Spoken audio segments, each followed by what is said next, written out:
Live from Concord, North Carolina, we welcome race fans, one and all, here to Green Flag TV, where for the 7th time in OMSRL history, we go racing for 200 miles as we get set to kick off the 8th running of the Speedway Crest Digital 200. My name is Rambo. Joined alongside me tonight is Joe LaCastro as we go racing once again at America's home for motorsports. Joe, it is the only 200-mile race on the season, and what a history this race has had, being raced in every single season, save for season number 2, where they ran to the Texas Roval instead. It's one of the more prestigious races in OMSRL history, and it's looking to be a good one here this afternoon. Well, you know, I feel like I'm stepping into the middle of something here, like there's a little bit of a story being told that I'm stepping into, and I think some of the stats might speak for themselves. We've got, this is, as you said, I think it was the 7th or 8th running of this race. Wow, so there are runners in here who have won multiple times at this point. There are some guys, I think Spencer Ray is racing tonight. He's won it already before. So I'm looking forward to seeing how the next iteration of this, at this point, storied race is going to go. Well, we'll take a look at the point standings and to race in action here this afternoon. A story in of itself. Cole Fralick right now sitting atop the points boards as he continues to try to battle his way up and forward into the standings. You might notice one critical change here, right? Ryan Dingler, currently running in that number 4 spot in the points, is going to be looking to have himself with a pretty decent night as things stand as well, except critically, Ryan Dingler not present here this afternoon. So Dingler looking to drop backwards to the points. Bad news for him, but for everybody else, it still remains a tight battle with Fraley right now on top of the points boards. Critically, we look to Tyler Hurlbut, right, 268. He is dropping out of that fight right now. Realistically, it's a fight from 7th on up for the championship still. Fight from 7th up, and we've got most of these guys, I believe, in the race tonight. I'm looking around. I don't see Michael Garone, I believe, right at this point. I'm not sure if he's out there tonight. Whether we do see a couple of those names out there. Cole Frelick's out there for sure. Ryan Dingler. So let's see if any of these guys can make a few moves tonight and use this chance here at Charlotte to shake things up on the championship board. Plenty of chances to get some shakeups going here in this championship. And, of course, the weather for tonight, the story is going to be loose. And, well, the cooler track temps of 76 degrees Fahrenheit not going to be helping matters here this afternoon, as drivers are going to be having to really battle with loose race cars here this afternoon. That was one thing that Jacob Noyes was talking about to us just a little before we went live here this afternoon. A loose race car at Charlotte can often lead to some devastating incidents, and we have seen it create some real haymakers in the past. Oh, and this is, you know, I have had a little bit of practice here at Charlotte myself, and a loose car here with a field this packed can spell disaster for more than just a couple of cars. So I'm not looking forward to the big one, but do I think it's going to happen? Yeah, I think it's definitely possible. You know, we've got 200 miles to go, as you said. So let's just see. We'll see how things go. We'll see how the cookie crumbles as it goes. Right now, drivers are still out here and trying to put down qualified laps this afternoon. We got about 60 seconds left here. There was Gabriel Ellison. He was just starting his first fly lap of the session. Drivers already on the fly. You look at Cody Anderson, who has just gone into the outside wall in turn number 4. So Anderson will not be able to click a lap in here this afternoon. Dustin Reinstedt fires across the start-finish line. He'll put down a 30.508. That is only good enough, though, for 23rd. Other cars out there right now. We got eyes on Healy, Mr. What's the last name? Alex Healy, and then 13 right there. Keeping it on the track. We've had some really zealous drivers in practice tonight, watching things before the race started, as we move the camera over to Gabriel Ellison in the 27 machine. But I'm looking forward to seeing them try to tighten down that energy over the course of tonight's race and just try to get it around safely.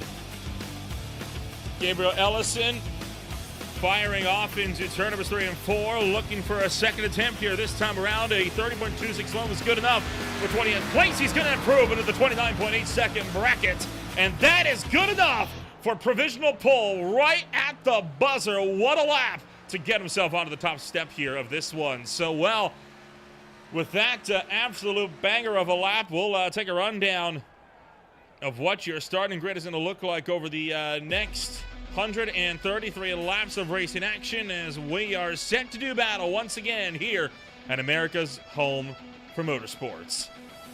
Starting on pole position, it is Gabriel Ellison with a fire of a lap right at the buzzer. Justin Reinstedt, his teammate, going to be starting alongside him on row number 1. Make that, Team Points over as a whole shot Motorsports on the front row. Row number 2 holds Eastern Stars Motorsports contender Conor LaFrance and the Exalta National Guard number 88 alongside the AMD Radeon number 97 of Robert Peterson. Row number 3, bring it up from Matt Cherry alongside Spencer Ray for Skill Issue Motorsports. Row 4 holds Wes Lee with the Waynesville Tide, North Carolina number 2 alongside Albert Williams of the GG's number 22. Top 10 then closed out by Sean Bound for Cornerstone Motorsports alongside the Spartan Fitness number 24 of Sean Kaiser. Here we go at row 6. That's the 11th spot. Ryan Dingler with 12th going to James Silvers. In 13th, we have Matt Grenier. 14th, Tyler Hurlbut.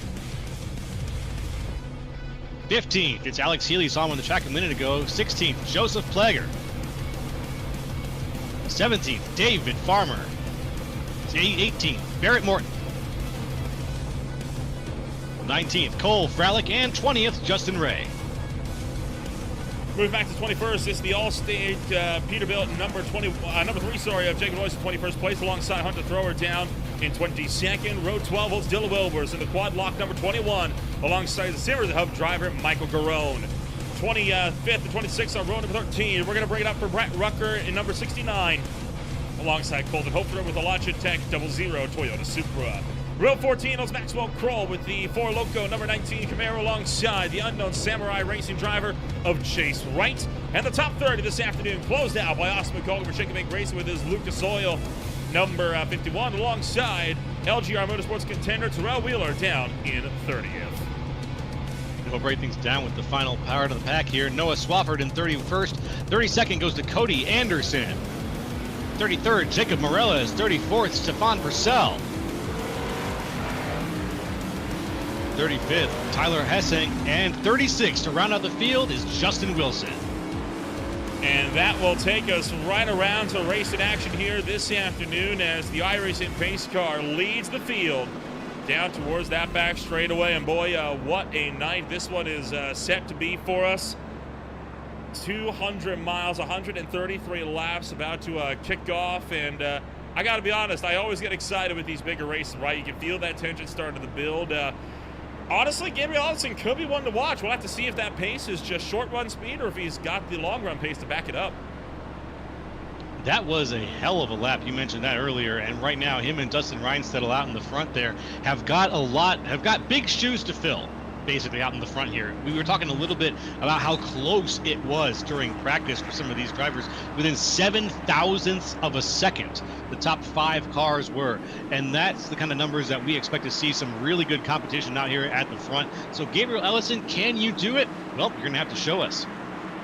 Pace car pulls out of the pit road. We're happy to join us for more racing action here on Tuesday night. Sorry, getting scatterbrained, but that's not having Monday night racing here this afternoon. Into the Geico restart zone. It's go, go, go! In the Spirit Crest Digital 200. There's the push out to the front that we expect to see, or we hope to see, from Ellison right now as he leads things down to the inside. Conor LaFrance right behind him, and Matt Cherry strings things out. Looks like Dustin Reinstedt didn't quite get the move he wanted up there on the outside, and that outside line is going to fall back. Gabriel Ellison on a good charge right now, top 3 on a single line breakaway as they come out of turn numbers 3 and 4. All 35, 36 cars thundering down the front straightaway, and now side by side for the top spot coming on down to turn number 1. Conor LaFrance jumping to the lead early. Now, smooth move, steady momentum out of LaFrance there. He didn't need to lurch down. He didn't go shooting past him, but he did have more speed. And Gabriel Ellison's going to fall back down to that comfortable second place spot as Conor LaFrance moves up. Behind him, it's still Matt Cherry right now, and behind him, it's Spencer Ray, who previously did win here at this track. Spencer Ray, if you look back a little ways, he was able to pull down the victory, looks like back in season 6 in trucks. So we'll see if he can do it again here. Well, the field looking to be having a good one here this afternoon as the pack thunders down the back straightaway, looking for 3 wide. Deeper in the field here, this is Cole Fraley going down the inside of Joseph Plogger and Barrett Morton. Morton maintains momentum right up on the top side of the racetrack. And they remain single file down the front here. briefly mention the name David Farmer. He's another winner here at Charlotte, winning recently as well. In the 84 right now up to the outside, flying past the 13 of Alex Healy, looking for 2 spots now. Can he get past Matt Grenier? Looks like he can. The 84 making its way up, Waynesville Tire Machine. David Farmer showing some pace here. Sean Boundy as well showing some pace as well down the inside of Tyler Hurlbut as Sean Boundy tries to claw his way back to the field from where he started a little bit deeper in the midfield. Well, the pack climbs their way into turn numbers 1 and 2, sorry. Working to the back straight once again. Now up front, Dustin Reinstedt fighting back on the inside. He's going to try to get around Max Sherry here, coming down to the turn numbers 3 and 4. And Max Sherry hung out to dry up top. Yes, he is. He's a man alone right now, Matt Sherry. He doesn't really have a lot of help, obviously, in this situation. Dustin Reinsettle has moved ahead of him. He's got pretty good positioning there. He's not closing the door, though, on the straightaways here. He's just staying down on the inside, and he's given enough room now to the number 8 of Matt Cherry. And Cherry is crawling his way back, trying to find the speed to get that position back, but the 11 is just not going to let him have it easily. And look at Spencer Ray. Spencer Ray now trying to pull his way up to the front of the field this afternoon.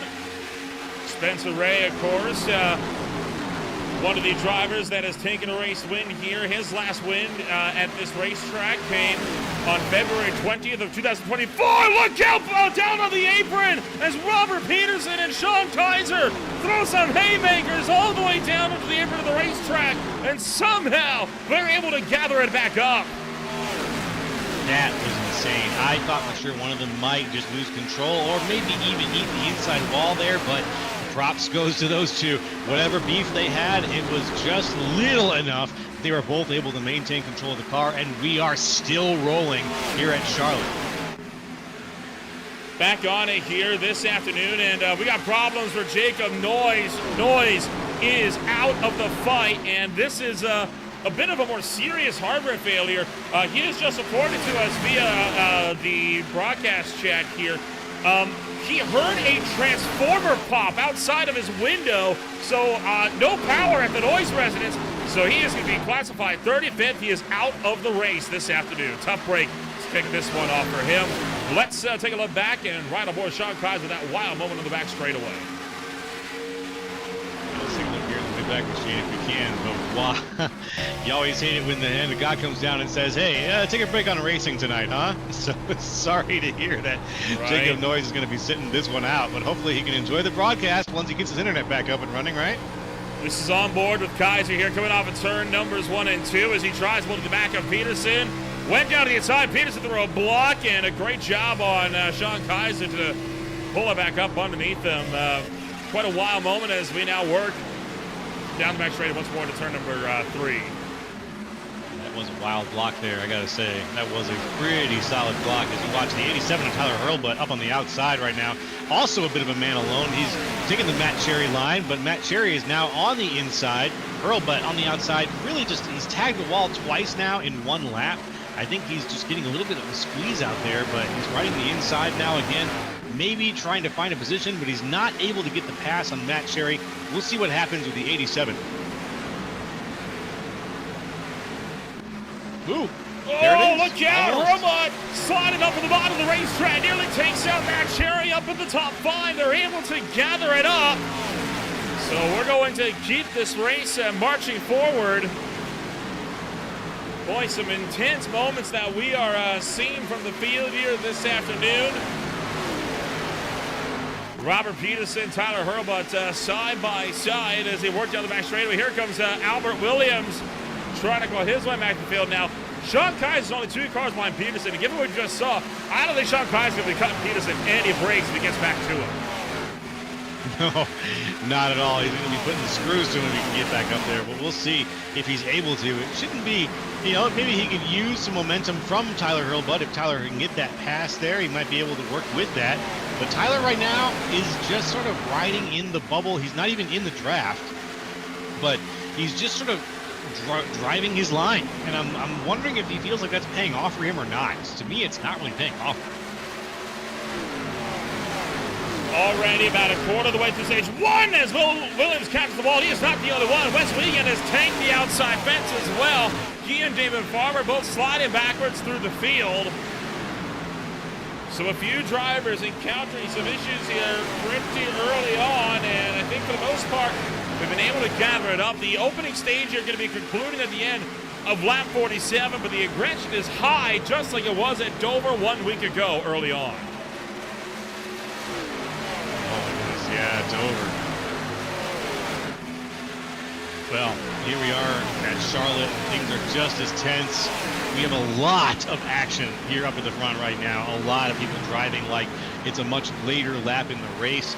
You know, it is single file racing up here at the front, up here at the very front too, by the way. Spencer Reyes just kind of moved away about a half a second from Conor LaFrance. But if once we go back, there is a lot of tension that it still sort of feels like it's in the middle of the pack as we watch once more our man up on the outside in the 87 machine, Tyler Hurlbut. You're riding on board right now with Baron Morton as he has got Wes Wiegand right to his outside, and that a fight that just saw itself come to a close. Michael Garone situated right behind the number 17 as well. So Morton right now is all eyes up front on the Waynesville Tire, North Carolina, number 84, just up the road from him. Trying to see if maybe he can't close. Justin Moore pick up one more spot. Of course, Morton running the Spear Crest Digital number 9, a classic car for this number 9 entry to be running, and still sporting the loyal colors of blue, white, and black for the main sponsor of tonight's race. It's looking pretty good, my friend. That's a solid delivery on that car, and he's got a little gap he's got to make up. Maybe he'll get some help from behind, but he's got a little bit of a gap to make up, and there we go. A nice hard drive down to the inside. Number 9. Looking for David Farmer. Can he keep doing that? He needs another good turn with that, as Farmer himself is making his way up closer to Plugger, directly in front of him.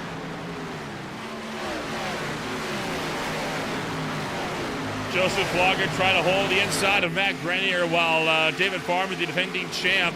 Oh, look out! Gets a bad bumping around! Goes to number 5. Hard crash to the inside wall. Morton collected big time. The 21 is destroyed.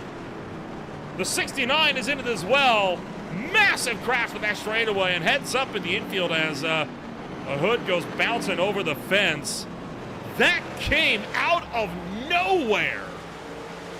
Wow. Eyes on David Farmer at the beginning of that wreck, my man. I think that what happened was Farmer got, he didn't check up. He got right into the back. I don't know who he got in the back of during that. We'll have to take a look here. Yeah, but he spun him good. He lifted that car right up off the track. What also happened, right, he gave him the bump while he was sliding from top to bottom. And, oh, man, Morton nearly rebounding up and over. Wes Wiegand might have actually gotten away with that relatively unscathed. Alex Healy a hard lick into the outside wall as well, and by far Morton caught the worst of that, and it just kept on going. Yeah, I think that definitely, unfortunately, looks like it started with Grenier getting loose after that big bump, and oh boy. Farmer got into Grenier, and then it all went downhill from there. Look at the 69 come sliding in. He actually didn't hit a thing, but he came awful close to it, but gosh. I'm surprised he didn't hit anything. I thought he did at first. You and me both. That is a brutal hit into the wall. And watch Baron Morton here when this car goes into the inside wall. Because this car, it was headed to go upside down. He slams into the wall, right, gets rebounded back, and had he not hit the 66, that car was going to go upside down. Yeah, he was rotating just right. That car was going to be on its hood sliding down that turn. But physics said no. physics said we're going to keep them all down and spin you around. Let's watch it. Oh, man. Oh, there's a hit for big end. And, oh, man, the 38. Huge hit for Justin Ray as well. My, oh, my. Brett Rucker's number 69 also having a very close call in all of this. Take a ride on board with Rucker here as he actually manages to avoid the melee. All right, we're on board with the Lizard car. Here's the melee. Unbelievable slide. Yeah. Wow. You heard him. Ooh, careful now. There we go. Whoa. Yeah, but what happened there? So the reason why that happened the way it did, he locked up the rear so you could hear the tires chatter as he wheel hopped it coming into turn number 3 because he was so hard on the brakes trying to check up for the wreck that he almost got involved in the wreck. Almost. Hey, almost doesn't count. Almost doesn't Best count. I got. You are correct. I'm sure that's what he's thinking right now. You know, I almost was in that wreck, but thank God, almost does not count.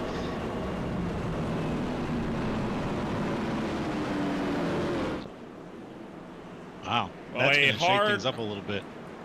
A hard crash here on lap number about 16, 17 that was on, and well, we'll try to go at it again as they head down the back straightaway. Time to get back in gear.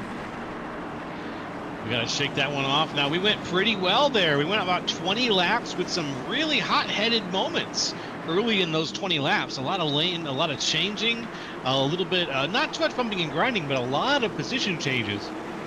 And then that one solid bump really sent everything spiraling. And now we've got a midfield that's just a little bit different in shape and size than we saw it earlier.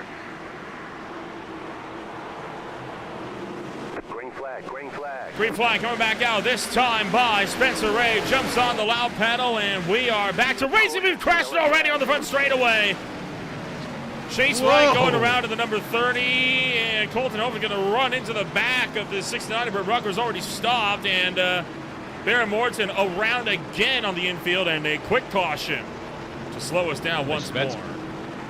Place your bets, boys. What do you think it was? Bad shift? I think wheel spin, because we've been hearing, and remember, cold tires back there, a lot of them just came down for some fresh rubber. Cold tires, possible damage involved as well. Let's take a look. Started the round with the number 30, or at least Chase Wright got the worst of it. Here he is down to the inside, and no, Wilson just he just drifted down into him on the restart. Yeah, for the 50. Yeah, I didn't expect to see that. And then look behind as I everyone... kind of expected to see one. Yeah. You can see McColgan and Morton's been down to the inside. They actually got collected from behind. They were checking up for the wreck, and the guys behind them hadn't realized there was a wreck yet, which is why that ended up being as big as it was. Oh, man. Watch 50. See. Yeah. I mean, that's just two lines coming together on a restart there. That's just clumsy. I hate to say it. Yeah, that's messy. And what's even more messy is Colton Hovind just running into the back of the 69. It's like, I'm sorry, but you can see two cars stopped in front of him. Where do you think he's going to go? Yeah, hit the brakes. Oh, dear. Let's get it out. Shake it out. Filter it out. I'm optimistic. I gotta be.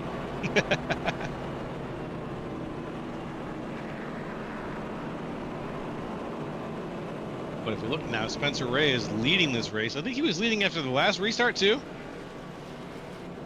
He was. Spencer Ray led these guys to the restart initially, and now we see him heading down again. Now, of course, this initial caution comes about of a violent crash into the inside wall in the middle of the back straightaway, and we'll take one more jump back and show you again. This was why we were under yellow flag the first time. What has directly led to this restart crash on the back straightaway, as you'll see Farm just drifts up the racetrack right as he gets to the back of Grenier, and it's on. Gosh, that is such a violent hit that Farmer took into the inside wall. I would argue that's harder than the hit that Morton took because of how the angle that car spun around at. Yeah, I can see that. Yeah, the way the car spun around and the angle that it hit. Farmer took a very, very hard slam at that inside wall. This is on board with Farmer for that wreck, and Right there, you see, right, he drifts up, just hits back bumper. If he isn't drifting, he's fine, and violent hit, and then gets drilled in the passenger side door as well by the 21 as he was coming through, which just exacerbated the problem. Well, we'll try this again. We're going to have, what, 23 laps left to go in the opening stage when we come back to it, so. Oh, yeah. There's still time. Time yet. We'll see. The lights are off on the pace car, so we're going to be getting things going here on this lap, I'm pretty sure here. And the lights are on the track. Nice evening for a drive. Yeah, the stadium lights have indeed turned on over here as, well, they were when this race had already kicked off. Well, the fight going to keep up in its intensity. Question is, do we get a repeat of what we just saw a moment ago? Oof, that's a good question. I will say, it has not, strangely enough, it has not been entirely uncommon to see those restart crashes. I think we've had just about one every time we've come out here, at this track in particular. I don't know what it is about this place. Yeah, something about Charlotte just gets under people's skin, and they can't help but just drift into somebody on a good restart. Something like that.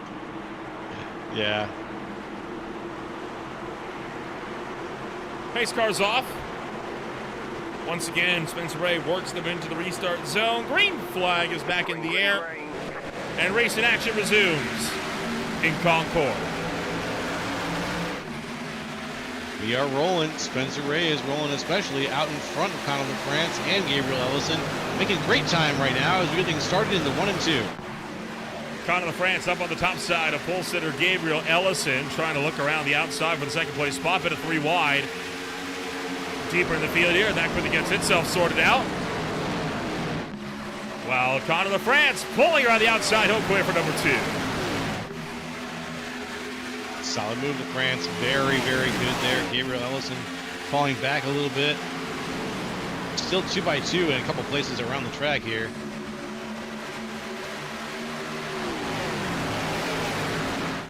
I got eyes on the 87 of Tyler Hurlbut. He had a bit of a erratic move down to the inside just a second ago, but I think he's going to find his groove again, going to find that smooth movement with the wheel.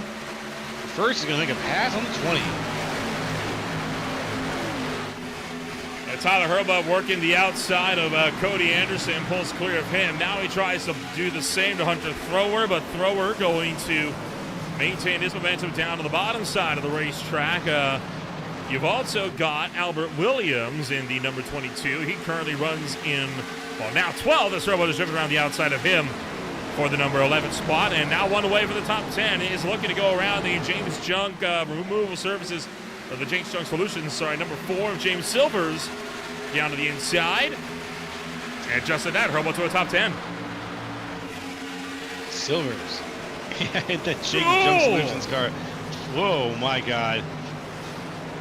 Michael Garone getting a little bit upset there by Albert Williams. As the two cars have a little bit of a scramble. Hunter Thrower maintained his run down to the inside of the racetrack while Garone holding the outside.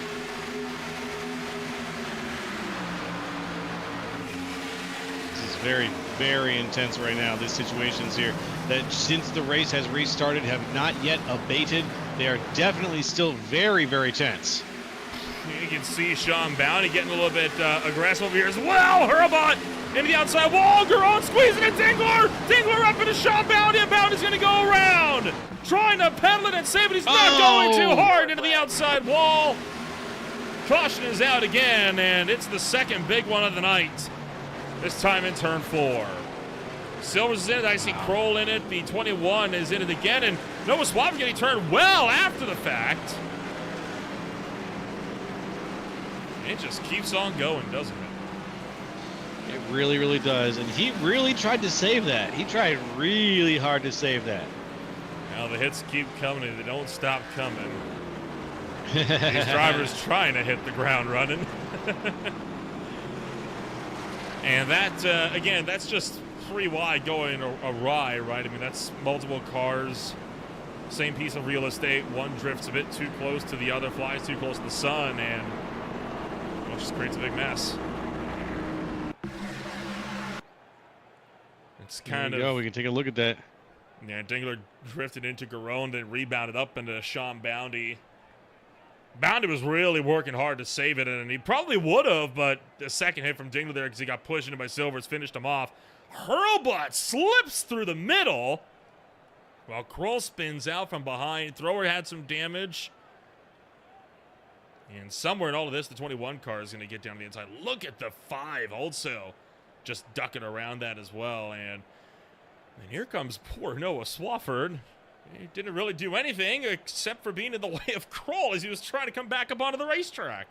Oh, my goodness. No way. Come on, Maxwell. You can't be doing that. He didn't do anything to you. But that could be an end to Sean Boundy's day, or he'll at least be forced to use a fast repair early on here in this one. This is at speed with the wreck.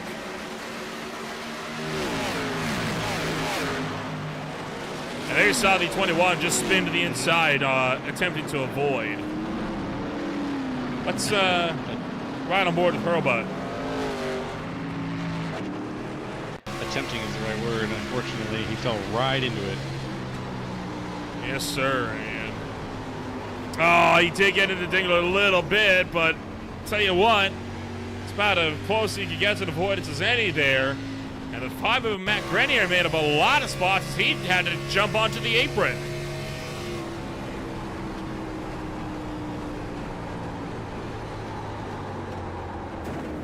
Still under yellow here, lap 32.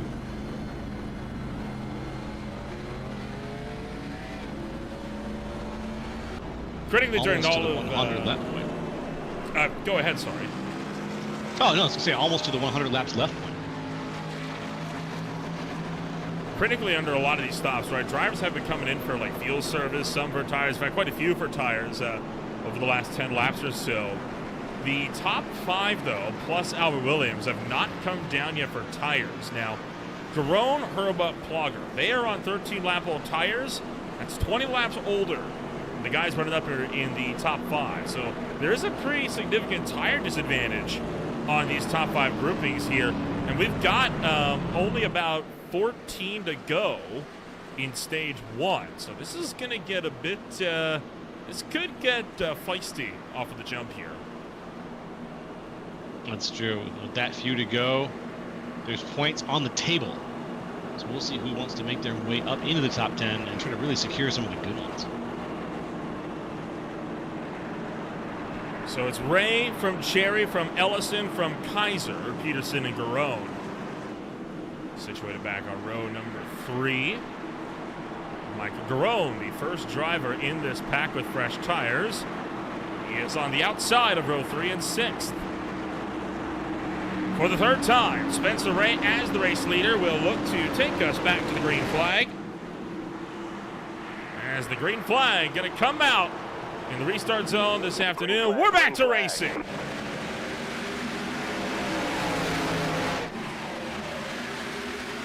All right. Still 2 by 2 as far as we go back in the pack right now. Things looking a little bit tense, though. Matt Sherry on the outside right now. Robert Peterson a little bit behind him. Sean Kaiser on the outside there, just behind Gabriel Ellison. Just behind Matt Sherry. It's a tight little pack here up here at the front still, and I think they're all trying to chase down Spencer Ray and say, hey, can we try to figure out how we can slice that pie? Oh, we got cars going around in the background here as the the 99 Jacob Maryland is going to send for a ride. He kept it straight, he gathered it up, so the field's going to keep rolling here. Now, Tyler Hurlbut on some fresh tires, going around the outside of 3 wide. Sean Kaiser slams the door shut on Ellison's face. Ellison goes up with his teammate Michael Garone as they work their way back into turn numbers 3 and 4. Spencer Ray continuing to pull clear from the outside line, while this field behind is showing no signs of slowing yet, and Spencer Ray under 5 for the race lead. Here comes Tyler Hurlbut. Hurlbut's going to go around the top. No contest. And Hurlbut doesn't have much between himself and a stage win now. Nope, he can use it. Definitely could. We've heard some confidence over the radio, though. And it looks like there are some people who are going to be trying to take advantage of their speed and their momentum to make things work as we go around now into lap 37 of 133. It'll be 10 laps to go in stage one at the line. Double five or most. They were looking three. They were three looking for four off of the restart coming out of turn number two. They did keep it only 3 wide though. But right there, that tells a story. Even on 20 lap motor tires, look at how much quicker Joseph Plogger is. Some of the guys that haven't stopped yet in this race. It paints a telling picture about just how crucial tires are as Garone strikes the wall entering one. Yeah, absolutely. Tires are not to be underestimated. I, as someone relatively new to the service, still make mistakes with tires that seasoned veterans are like, well, you just can't do that. Tires have to be understood. And on tracks like this, where you're going to get some green flag racing, you're going to get that multiple lines of choice for where to put your car, you have to understand how it's going to affect your tires so very differently than everybody else's. Garone down the inside of Sean Kaiser. Connor LaFrance trying to go around the outside. Kaiser cuts him off. Moved up top to block, but LaFrance says, all right, if you're going to be that way, I'm going to just take this one down the inside. And he's clearing in turn number 3. Joseph Plogger now wants to try to wade through. They're going to be put 3 wide into the quad oval coming off at turn 4, and Ellison's caught in the middle. One amazing situation with Healy up there. Healy unable to maintain that position, though. Alex Healy falling back down to 12th now, down to 13th. He's going to be just tucked in behind the Sim Racer Hub 27 of Ellison. And if he can't get past him, he's going to be stuck there for a while. Oh, he's still got drivers fighting through contenders that are on old tires here with less than 10 laps to go in the opening stage of the afternoon. And I got to be honest, I don't have a lot of confidence that we make it to the end of the stage without a yellow flag. Holy cow, Freilich is done playing around. Look at the charge up top. He's into the wall off 2. Wow. Might need to see that one again, perhaps, with Freilich. Cole Freilich with an absolutely insane punch. He's not done yet. Looking for the outside of the bush light number 6 of Spencer Ray. Ray, though, really working to try to hold him in there. That's the view out of the window net. And just like that, Ray's in the rearview mirror. Next target, Joseph Plogger in 4th. Can he do it? Oh, hold on. Bit loose there on the entry. Nearly got into the back of him there. I think Plogger broke a little bit earlier than Fraley anticipated. But he gets through clean. So Cole Freilich now up in a 4th, and he's going to be quickly followed through by Ryan Dingler. Now they're trying to run down 3rd.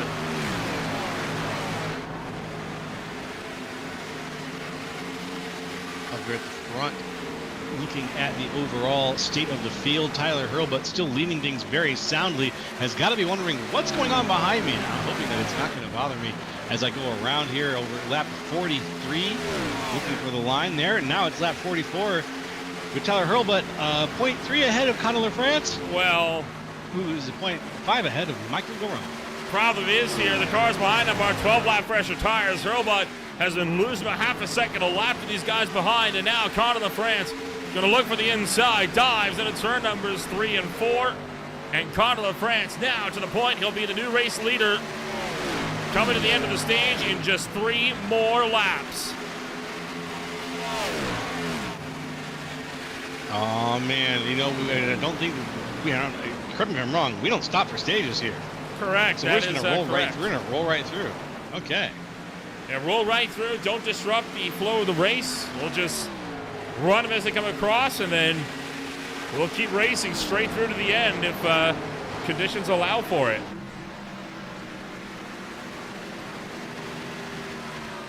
And looking at the field, trying to see where the battles are at right now. Frelick side by side. Ooh, getting passed right now by Ryan Dingler. Dingler with a big dive down to the inside. The 16 machine, the Air Force car, making his way past. It's going to be Cole Frelick still behind him, one number lower and just a little bit behind. Can he get a spot, though, on one of these turns? He's not really challenging with momentum right now. He could just be in kind of a good spot, as here we go to make the pass in the 87 of Tyler Hurlbut. That is for the number 2 spot, and at this point, we are working the final lap in stage number 1. Conor LaFrance at the head of the field will lead them to the back straightaway. Cole Fraley trying to look for third as well. Coming around, turn numbers 3 and 4.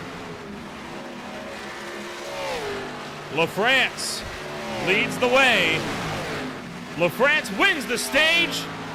Dingler second, Hurlbut third, Fraley fourth, Weinstell in fifth. Then it's Garone, Plogger, Bounty, Silvers, and Healy for the top 10. And Cole Fraley, he lost fourth to Weinstell. He almost lost it in the points as well because he caught the wall coming off of fourth quite fierce. Yes, he did. But you know what? Survivor, tough guy. He's here, and he's here to say that he's got some points that have his name on them. He would like them, please.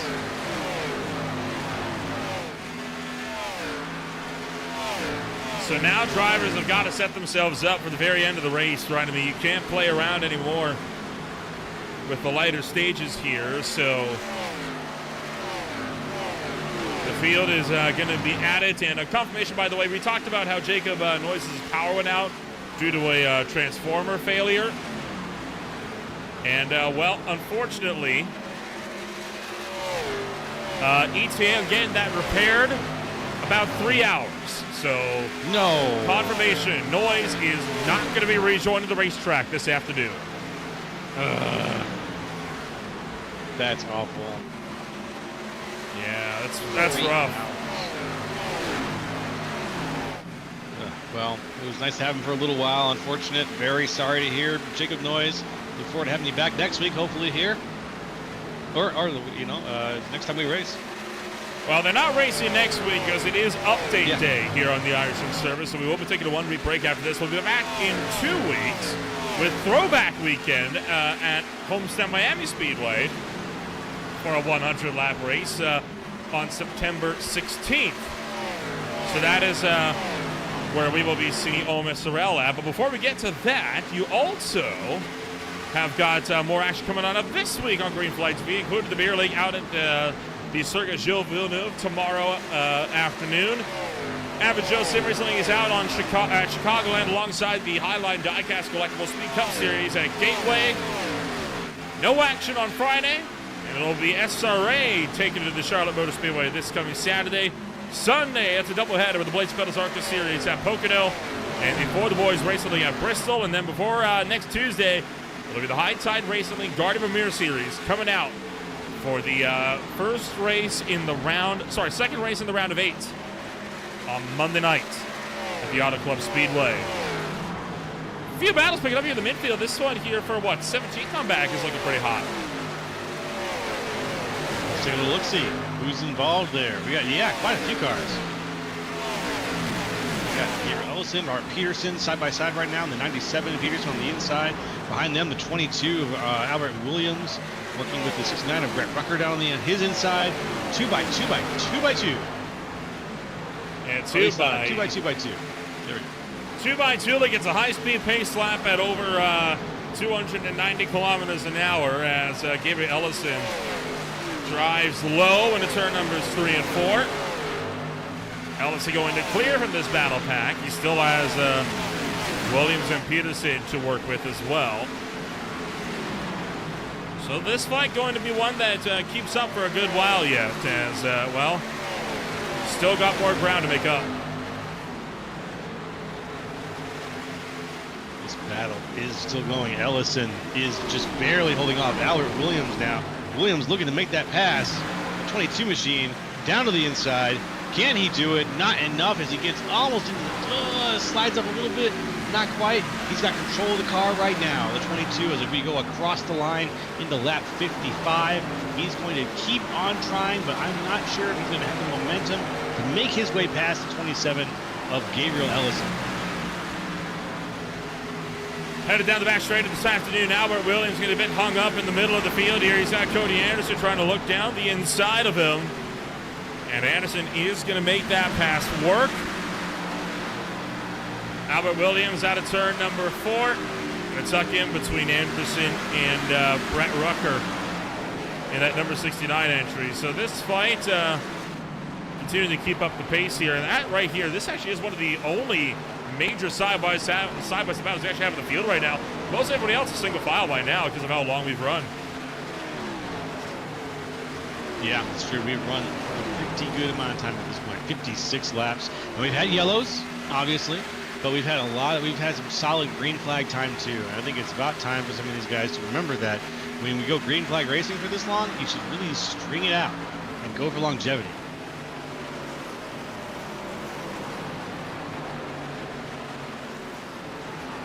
Don't try to be clever.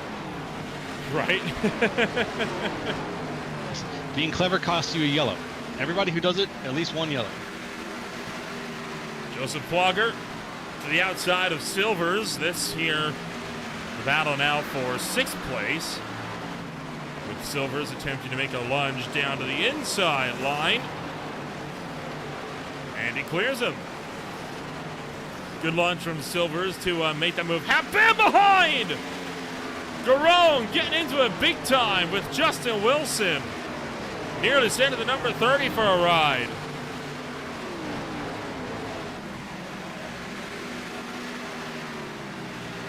That was close. And again, close. Almost. Didn't count. Still racing. Not the kind of fate you want to see tempted. Not today. Bit of archie-bargy with lap traffic. Now the pack keeping up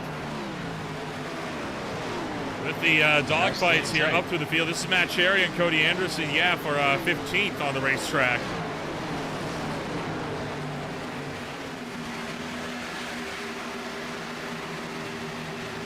There goes. About to catch up to the guys ahead. And green flag stops, I mean, we're talking proper green flag stops, right? They are not far away. These drivers aren't going to be pitting any time now. Yeah. So the, hello, a little bit of a catch with Austin McColgan behind, but we're going to be seeing these guys, I'd say, within the next 10 laps or so, coming down pit road. At least for the guys that have not yet pitted at all this race, drivers like Spencer Ray, who are kind of mired back in these midfield battles now as a result of trying to maintain ground against stage points, which didn't really pan out for them much in stage 1. No, it didn't. The stage points are already awarded at this point. I think most of them would end up going to, what was it, Cole Fralick and Conor LaFrance, who were up there at the very front when this stage kicked off.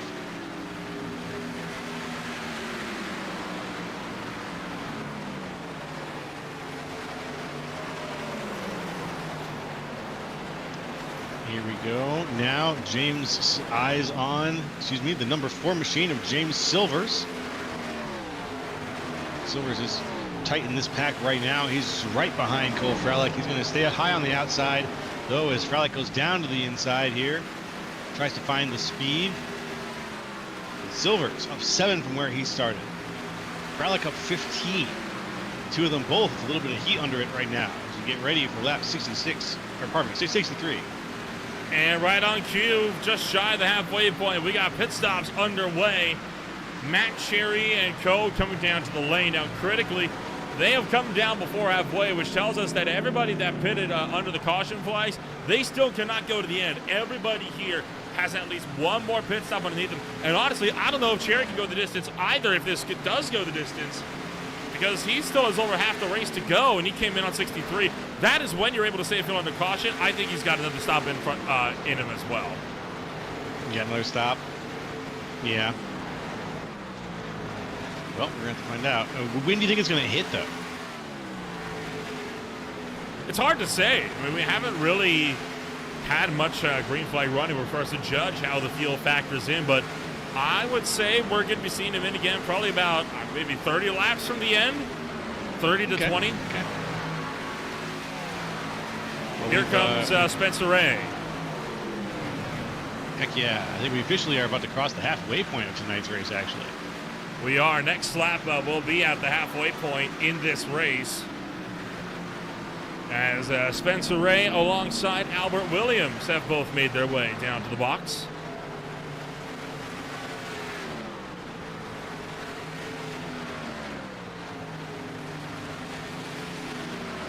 Got a number of cars here. Let's see. We've got some pit laps for 66 starting here. Spencer Ray, Albert Williams. Anybody else taking that bait? Gabriel Ellison.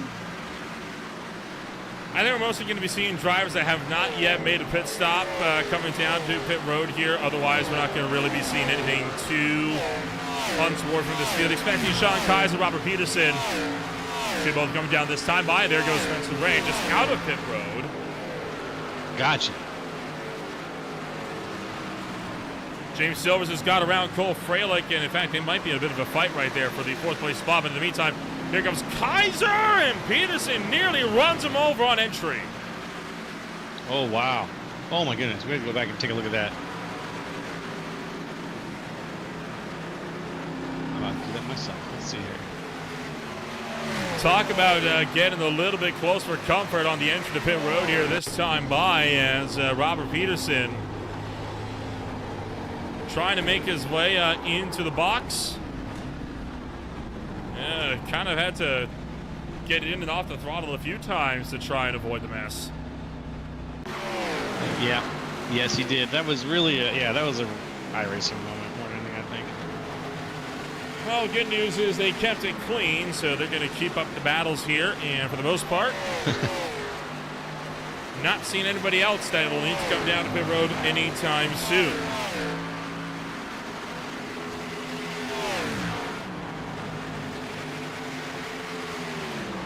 We've got some solid faces up here at the front of the race still, folks.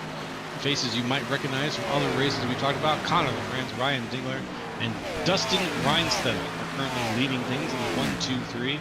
Reinstedt just a little ways behind the top two. Top two are within about, let's see, 2 seconds, 2 minutes of each other.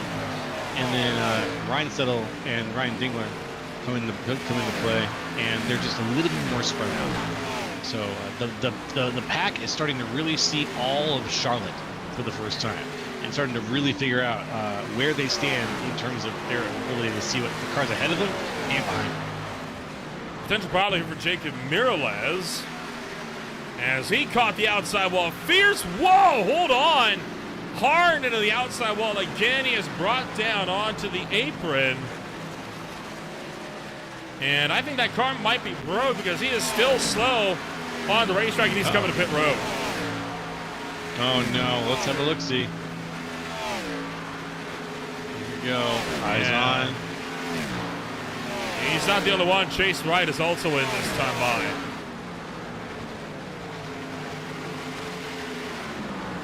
Chase Wright's down in. Okay. The field's starting to shuffle a little bit here, but we're going to start with see so many different strategies at play. It's going to make my head spin. I'll be honest. We're going to see a lot of different fuel strategies, a lot of different tire strategies, and I think one will rise to the top, and I guess we're going to have to see which one of the brothers figures out exactly how to pull it off.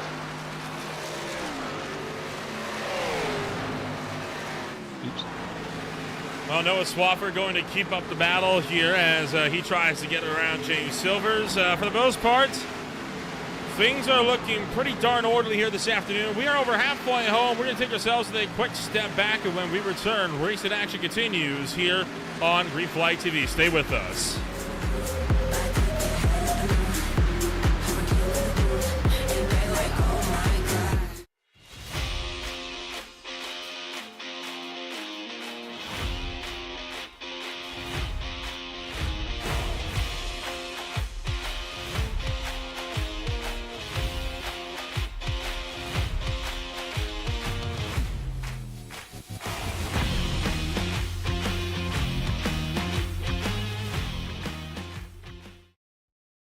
Racing isn't easy, but experiencing it is. iRacing puts you in the driver's seat with the industry's leading sim racing game. Drive on laser scan replicas of the greatest racing circuits from around the world. Go head-to-head against other drivers chosen by skill-based matchmaking to ensure competitive racing at every level. Compete across all your favorite series. In officially licensed cars, engineered to deliver the most accurate driving experience possible.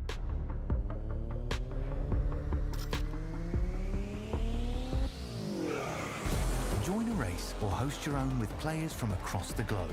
Race against the computer or in a league with friends. Feel the thrill behind the wheel. Visit iRacing.com.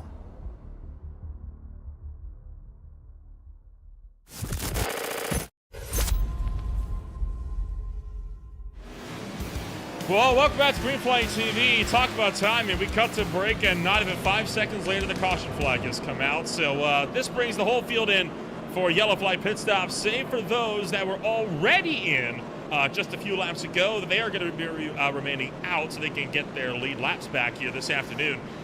Let's take a look back, and we'll try to show you what went down here to bring out this third yellow flag of the night, or fourth yellow flag of the night, sorry. Oh my goodness, and that is in progress. Wheeler with a hard shot to the outside wall, but that does not appear. Actually, it may have been what brought out the yellow flag. I didn't think it was, but now that car's slowing up top, and oh, and then along comes Sean Kaiser, plows into the back of him as he was trying to get down to pit road. And then, of course, nowhere for Austin McCall going to go in number 51.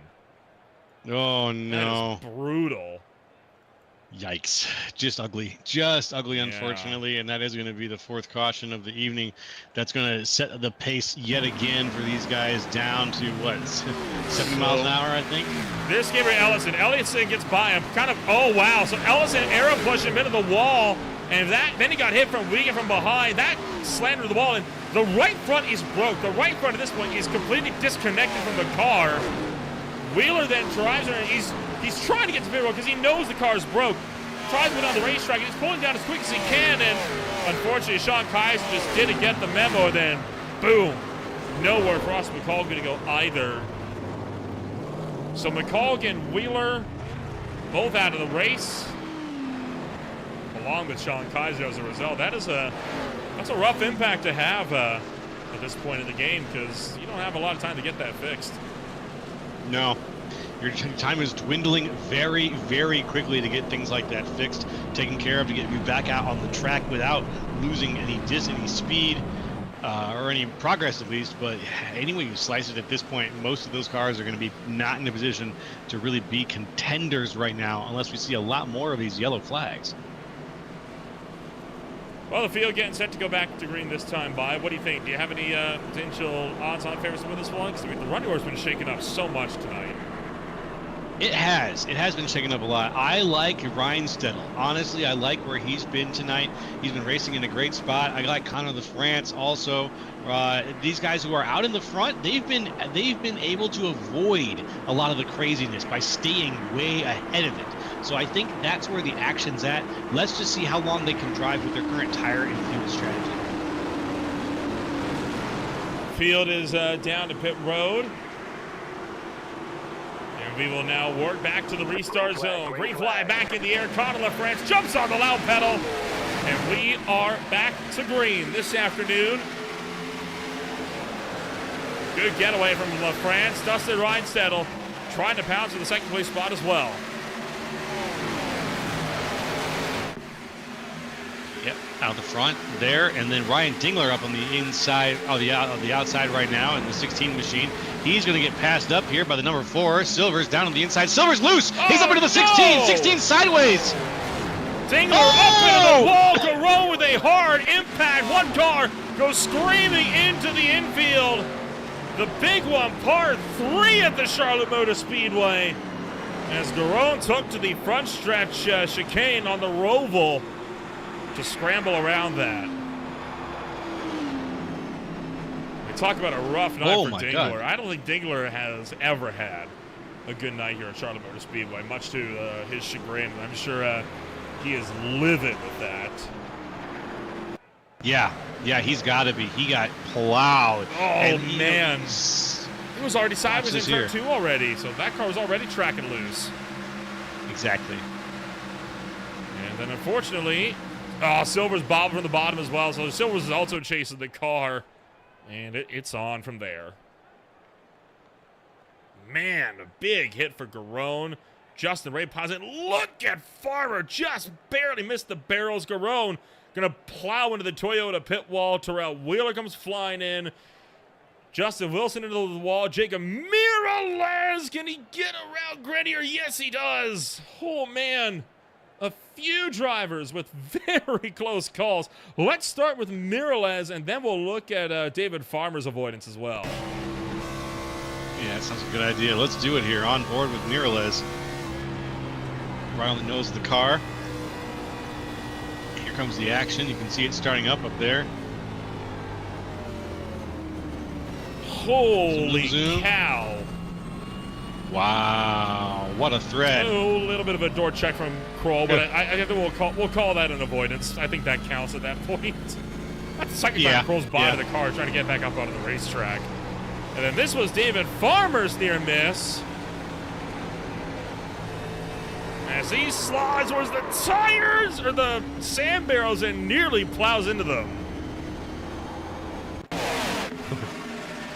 He's got to be clenching pretty hard after that one. Yeah, no kidding. Take another look, and we'll slow this one down.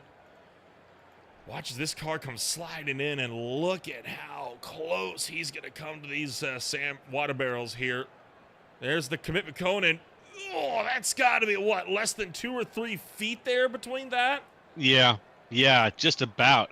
He actually locked the brakes on the slide, and honestly, him locking the brakes is what saved his hide there, because he absolutely was getting set to plow hard into the wall there. Yeah. Oh my goodness gracious! And that was the 84 there of David Farmer. What a close call, and he still is in the top 10 right now of this race. So that slide didn't get him too bad, but David Farmer with one of the lucky dodges of the evening. It's been a carnage-filled Crest Digital 200 at this point in time. We will get a quick chance here to thank, of course, Crest Digital for coming on board and once again sponsoring the longest race of the season. At Crest Digital, they provide tailored web design, SEO, and GBP management solutions for junk removal, dumpster rental, restoration, roofing, and landscaping businesses. Find out more at www.spearcrestdigital.com. Once again, that is www.spearcrestdigital.com. Well, I asked you earlier on who your pick to win was. I gotta be honest, I'm thinking Reinstedel. Out of all the cars in this race, he has been the only one that has been up here consistently from the get-go. Yeah, absolutely. He's down 2 from where he started right now. He'll be starting this one in the 4th place spot, down from 2nd where he started the race overall, but he has been consistent. And I think in a race like this where you've just got to stay safe as long as you can. You got to stay up to the front as long as you can. You can find that spot. You can nail that consistency. You're going to be all right. We're going to try it again. 53 laps on the boards. As we draw to the end of caution number 5. Green flag is back in the air. As LaFrance hightails her down in the turn numbers 1 and 2. Up top, Reinstedel trying to keep the horde behind, Joseph Plowman trying to keep the horde behind. Reinstedel trying to go around the top, but he gets shut down. A big pack of cars still, a big hornet's nest behind the leaders here. James Silvers with the car on the outside. Cole Fralick down on the inside now, trying to make the pass for 2nd. Can he do it? It looks like he's got it by a nose. Behind him, a couple cars loose potentially there. Plugger getting a little bit loose in the TNT Fireworks number 10. He's just outside David Farmer right now in the 84. Can Farmer keep it clean? And more importantly, can Dustin Reinstedel, our new favorite for the race, can he avoid anything big that might be happening in front of him? The fight right now still intense up here for about fourth on back as James Silver still remains side by side with his teammate and defending champion David Farmer. LaFrance still leading the way quite easily down to the turn number 1. Oh man, and Silver's coming off the wall a little bit. Luckily at that point Plogger was clear. But again, near disaster coming off at turn number 2. It's been a trouble spot so far. Oh, near disaster as we cross through here. Cars crossing the tri-oval. Cole Fralick in second. Still looking to chase down Connor LaFrance. He's right behind him right now, not giving him any quarter. Less than a tenth of a second separates the two right now as we're in the back stretch right now. Fralick looking down to the inside. He doesn't have it. Puts a little bit of a bump back to the 88. Maybe tries to tell him, hey, look, I'm here. You're going to have to give me that spot eventually, my man. I'm a little bit faster than you. Yeah, he put the bumper to him as Connor LaFrance threw a block. Coming down to the turn numbers 3 and 4, but the pack going to keep up the fight here. And Fraley's got some good momentum being built here on LaFrance. He could potentially have that look, but LaFrance is not showing any desire to yield in this fight. Now Fraley up to the top or bottom side of the racetrack. Fraley up top. Caution comes out, and that saves LaFrance's lead as Noah Swafford and Austin McColgan around to the back straightaway. And you heard it. Fraley put the clutch in immediately, switching to fuel save mode to try and cut out another stop. Hey, smart idea. Cut out that stop little by little. If we're going to have these yellows dotting this whole race, you might as well take advantage of it as best you can and try to save as much gas as you possibly can. So there is Austin McColgan and Noah Swafford, and, well, they're just going to come together here, coming off of turn number 2. And McColgan didn't track out to the wall like Swafford thought he would, and Swafford just left rear hooks him. They're going to go down, and honestly, well, I say that. I think it's kind of a hard hit into the inside fence, but not as bad as it could have been.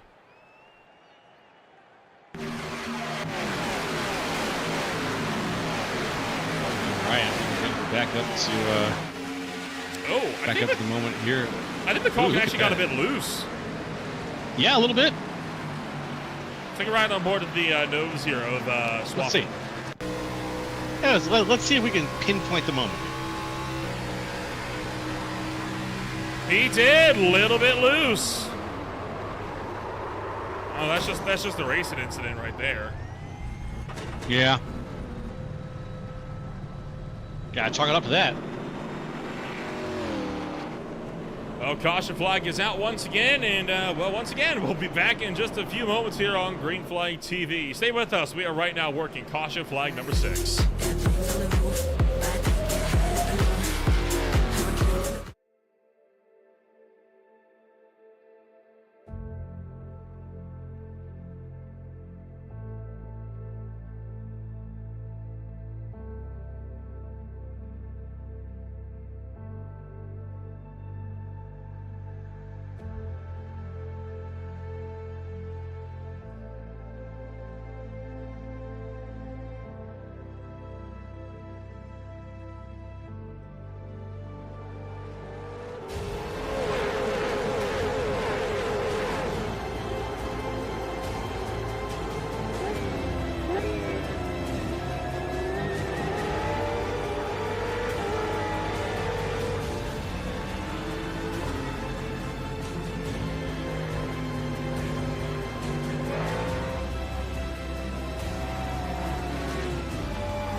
Welcome back to Green Flag TV, where we are getting set to return to racing action after our 6th caution flag of the night. My name is Nola Rempel alongside Joe LaCastro as we bring you all of racing action from the 8th running of the Spear Crest Digital 200. It has been quite the ride, and it is looking to be just as wild all the way to the end. It really has been. It's been a banger, a bit of a meat grinder, as I like to say sometimes when it comes to races where we've had a lot of yellows. And at Charlotte, you get a mix of things. Sometimes I've seen some green flag runs here that have been very good, but here tonight it seems like these guys have got a little bit of heat in their blood, and they've been bumping into each other a little bit.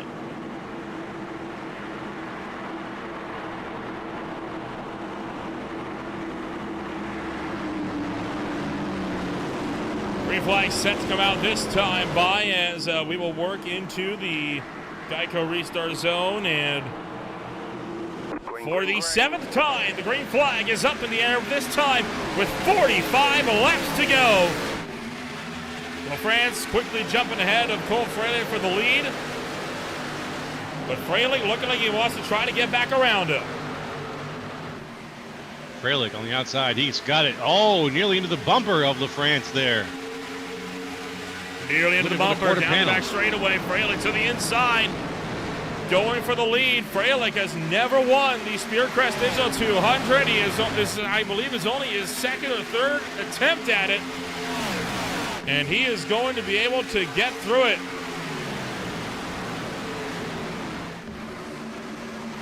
He's got it by a car length now as Conor LaFrance comes down into the open slot behind him, finds the 2nd place spot. What's up? We got a lot of slow cars coming around there, 1 and 2. There, I think there's just been a massive stack up somewhere deep in the field. But for now, Cole Fraley leads the way with Conor LaFrance trying to chase after him. We'll take a quick chance to look back on what happened here. Coming down to the turn numbers 1 and 2. Whoa! Cherry and Wing get together, and that causes a massive stack up coming around through turn numbers 1 and 2. That could have very, very easily been our next caution of the night. And again, props to those drivers for holding on to the vehicles and making sure that it wasn't. For sure, it could have been disastrous. As Conor LaFrance continues to rip clear, coming down the front straightaway. Cole Fraley sits just up the road. The Simrap Market Car Chase number 15 Supra looking pretty darn set here to try to continue to lock out.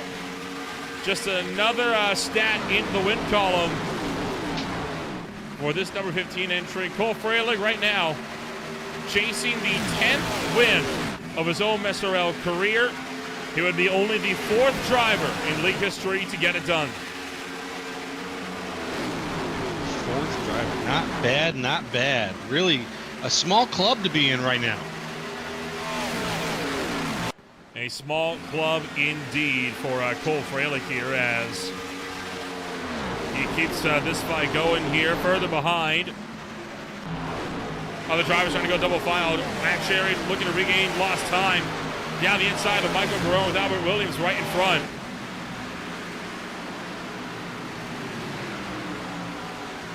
It's a good 2x2 situation right there. Let's see. 66 of Michael Garone down to the inside now. 8, Matt Cherry just ahead of him. Cherry trying to find a spot himself to move between the 2 cars of Albert Williams and Wes Weigand. Let's see if he can. Down to the bottom side of the racetrack as Weigand remains up top. Cherry down the inside. Weigand catches the wall. Coming down to turn 4, he keeps it straight. Cherry slips through, and that will open up the door for Robert Peterson now to go down his inside. What a move. Oh, my goodness. Now Peterson. Oop, somebody else down to the inside there. That would be the 66, again, of Michael Garone now. He's on the inside now, trying to make the pass here. Wes Weigand high to the outside. Up front, Conor LaFrance trying to retake the 2nd place spot here. He's just gotten around David Farmer. He's trying to do the same with the Waynesville Tire sister car of Sean Bounty just up the road. LaFrance still holding the inside. Sean Bounty is not letting him take it easy, though. No, sir. Bounty. Ooh, a little bit of smoke as Bounty bounces off the wall there. But LaFrance is definitely not, not one to sleep on. But Bounty is kind of letting him take the spot, it kind of feels like a little bit here. It's a weird stance to take at this point. But Bounty, he slides back. Now he sits just behind the 88 of Conor LaFrance. I'm not sure exactly what his strategy is here, but let's see if he can turn it around and get back in front of that 88. Another puff of smoke as cars just getting up into the marbles near that outside wall. 36 laps the distance. Time is slowly but surely creeping away from these drivers, right? They don't have forever if they want to make a move here, so it's not going to be long before we see the aggression turning up another wick here, especially for guys in the midfield still trying to fight their way back to the point. Yeah, those are some. There's a couple names in the midfield that would like to be back a little further ahead, like Spencer Ray, who was quite a ways up ahead. Gabriel Ellison was up ahead earlier too. We had those names down there. Those are some names that we would like to see a little bit further up in the field, but it's going to be a tough fight, especially when we're already on lap 99. We're going to be on lap 100 very shortly with only 34 laps left to go. Well, the pole sitter, Gabriel Ellison, is actually making some ground here. Just got around James Silvers for 8th. Now he's gotten around Tyler Hurlbut for 7th. And his next target going to be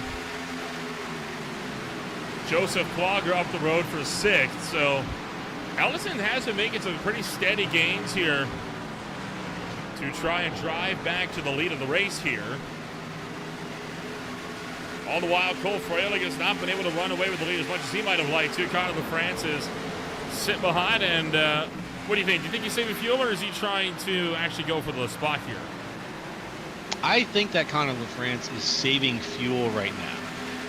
I think that if he was trying to go for the spot, he'd be signaling a little bit harder, potentially on the inside. I don't know if the outside line is one that he would use at this point with his car at this time, but I think that he's trying to save. Oh, here we go. Okay, now he's signaling a little bit. Now we see he's down to the inside. Boom! Wow, like a rocket.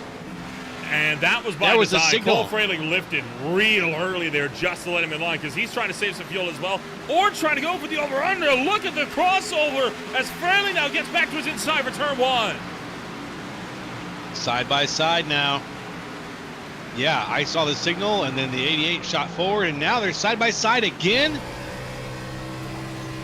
Very confusing racing here, boys. One of you is just going to pick a spot. Up into the wall for a moment there for Conor LaFrance as Cole Freilich will look to try to chase him back down again, but I think at the moment he's had it, and LaFrance is going to be staying up there at the head of the field with no competition from behind, at least at the time being. We'll see if that's going to change if drivers like Gabriel Ellison can get up here, because Ellison now looking around the outside of Farmer all the way for 4th.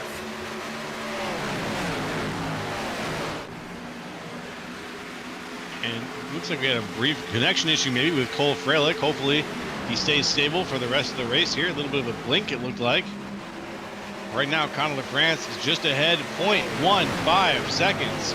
Not far at all, but he is about maybe half a second ahead of the next closest car, Gabriel Ellison.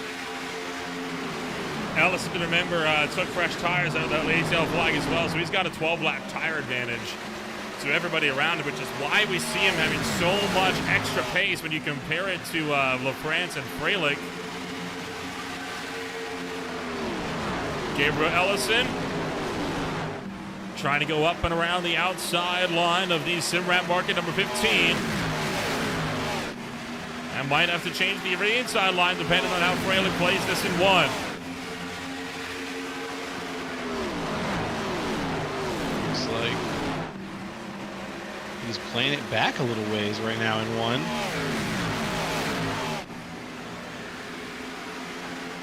And right behind them, look at James. Oh boy, we got a big fan out here.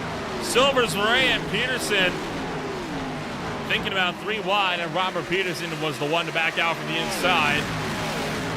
Probably the wisest movie was the furthest one back, so not willing to catch the heat for that. Ellison now going to go around the outside of Sean Bounty into turn number 1. He's looking for 2nd.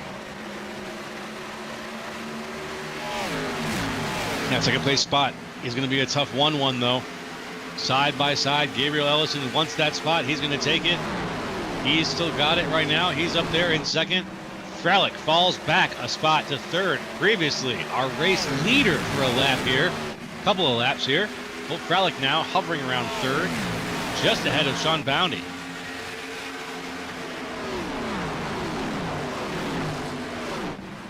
So Ellison will seek to make that ground work once more for him. As there goes Sean Bounty into the wall.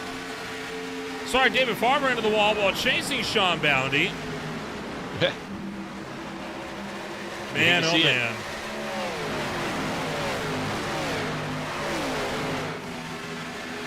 A lot of wall hitting today. That's going to add up to damage over time. That's going to kill your bottom line. And especially in this series, you cannot kill your bottom line. You've got to get every ounce of speed you can out of this car. And with how the damage can accumulate, right, you have to start asking at what point is that one tap going to be one tap too many and that right front's going to fail? That is a possibility, right? We've seen it happen before. Not a game you want to be testing. As, well, you see Alex Healy, Tyler Hurlbut, Hunter Thrower, and more all gunning for it down the inside of turn 1. That's right. It's absolutely still some pack racing going on here. We have not yet settled in. Oh, Hurlbut getting the squeeze on all sides here from Hunter Thrower. What a situation for Tyler Hurlbut. He was getting the absolute pressure squeezed out of him. Very tough position to find himself in against a guy who's won here twice. Yeah, Hurlbut kind of just getting squeezed out a little bit there. As he's going to watch Hunter Thrower try to go down the inside of Alex Healy for the 11th place spot. But Thrower not able to get it as Healy retains the spot. Thrower goes up, cuts off Hurlbut, coming into turn number 3. That forces Hurlbut to the outside. He's close to the outside wall. Able to keep it off of it, though. And the critical thing is Hurlbut can't go all the way down because he's got Cody Anderson down on the inside. Yes, he does. 20. Looking for the momentum, seeing if he's got it. I think he might just. That JGR 20 car making its way forward. Keep digging, it says on the front. And so he is, just digging down on the inside of the track, trying to find whatever space and distance he can muster out of that area to get just ahead of the 87. Anything to get ahead of him.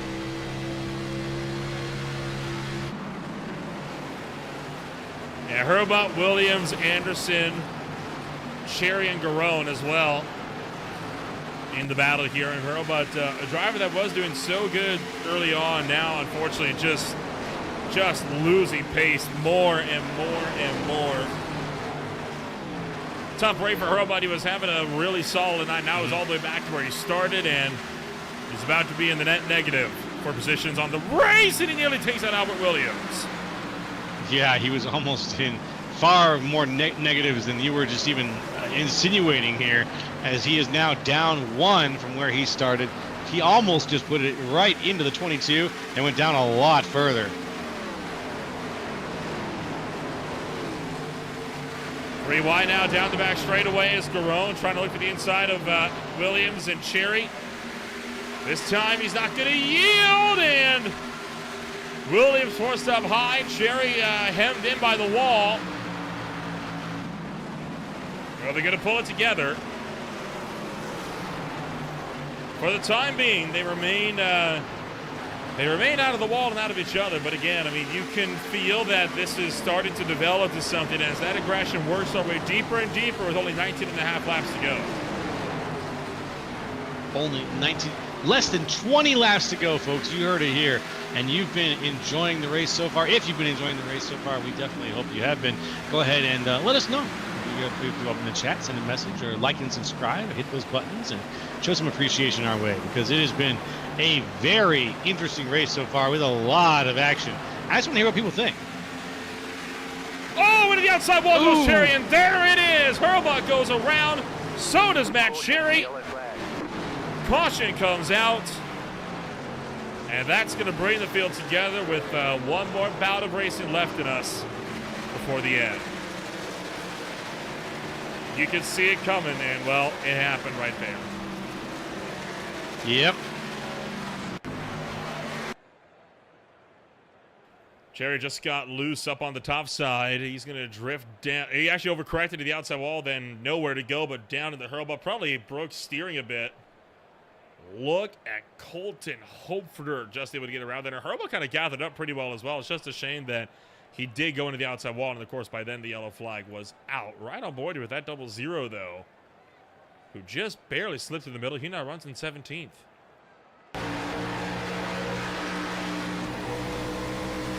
Taking a look at some Whoa! numbers here. Man, oh man! That is a ride. What happened? Oh, looking back in time here. I was trying to look at the pit crew here. I wasn't looking at my other monitor. I wasn't paying attention for a second. But let's see here as the whole crew comes down now onto pit road and gets ready for this final stint. The crews are down and in, and I'd imagine most drivers are going to be on 4 tires and fuel, assuming they have tires left to give. Looking like that's going to be the case for most of them.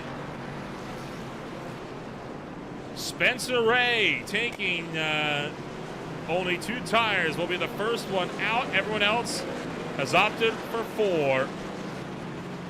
While this eliminates the field game, it is hard-fought racing to the end. We'll be back with more in a moment on Green Flag TV. Stay with us.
Well, once again, we get set to go back to Green Flag Racing here in the OMSRL Gold Series, presented by Sim Racer Hub. And boy, this race has been a roller coaster so far. Many highs, many lows. As the battle here is going to get set to go at it once again. The field into the Geico restart zone as Green Flag is set to kick off once more. Green flag. Bit of a jump off the line there for Spencer Ray. Connor LaFrance up on the outside, a bit slower than Spencer Ray this time, and he's going to fall back now to 3rd place as the lines start to speed up. It looks like the inside line is going to take the initiative. The yellow flag is out. And oh my goodness! Oh, a huge crash behind. Hunter Thrower kicked up into the air. Kaiser involved, Swafford involved, Justin Wilson slides with a stop. Brett Rucker is there, but I just saw at the top of the screen Hunter Thrower go head first into the turn 2 wall and immediately get punched up on top of other cars. Take a look. Yeah, let's see here. And, well, day over for Hunter Thrower, a driver that has seen mixed results here at the Charlotte Motor Speedway. He got turned by Albert Williams, who kind of just drove through him. And watch this here as he comes up the racetrack into the wall and then gets punched up by Barrett Morton and slams back down.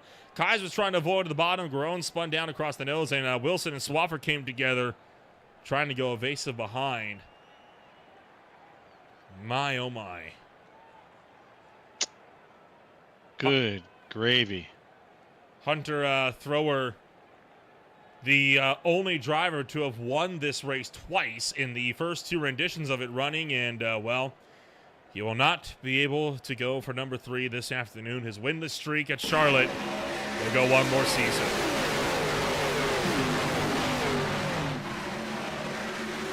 Yes, it will. It's unfortunate. It's one of those two-edged swords things. It's a winless. It's a streak, but it's a winless streak, and you don't really want that kind. Yeah. Oh, man. Rocker came flying in there with nowhere to go either. Hard to emphasize just how hard of a hit that was that he took there into the fence. And, I mean, you'll look at this here as we'll slow this down. Look at when he gets hit there by Garone. That car shoots around. He hasn't even started turning the wheel left again because he's still counting. His brain hasn't caught up. And then look at how high this car is going to lift up in the air as Matt Grenier goes underneath him to just get through the wreck. Smooth.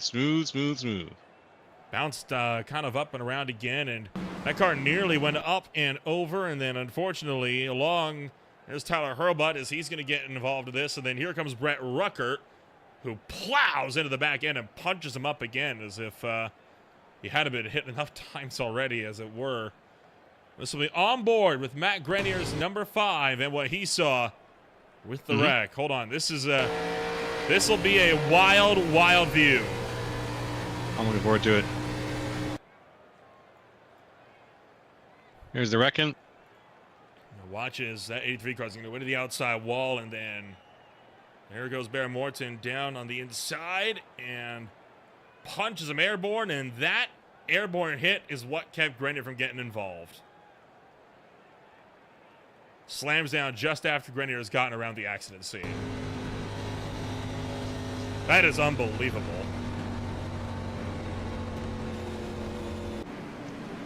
Well, the unbelievable can happen here in Charlotte, and especially on iRacing, and we've seen it. We saw it here tonight, and pretty soon we're going to see it again, hopefully. Hopefully not the unbelievable. Hopefully we'll see the very believable here in a couple of laps. We have just 11 laps left in tonight's race, folks. So let's see what happens as the guys go around and get ready to end things. I'm on the edge of my seat. I don't want to see any more yellows, obviously, but I do want to see some more of this nice, hard racing that we've had going on.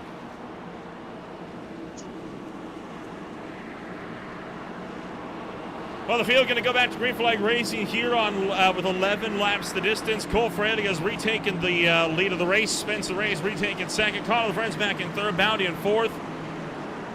4 very, very competitive drivers, all trying to see if they've got a shot to go after a win here this afternoon. The only driver that has won this race in the top 4 is that of Spencer Ray, who took this one back in season 6 in the trucks, trying to do it again. Green flag is up in the air. 11 laps to go. Flags are waving. The green flag is out. Back in the field, we've got 2x2x2 still all the way down. Let's see what happens, though, after turn 1 here. In turn 1, the number 6 of Spencer Ray slides up the track, scrubs up a little bit, but stays, hovers around the 4th place spot. Not bad.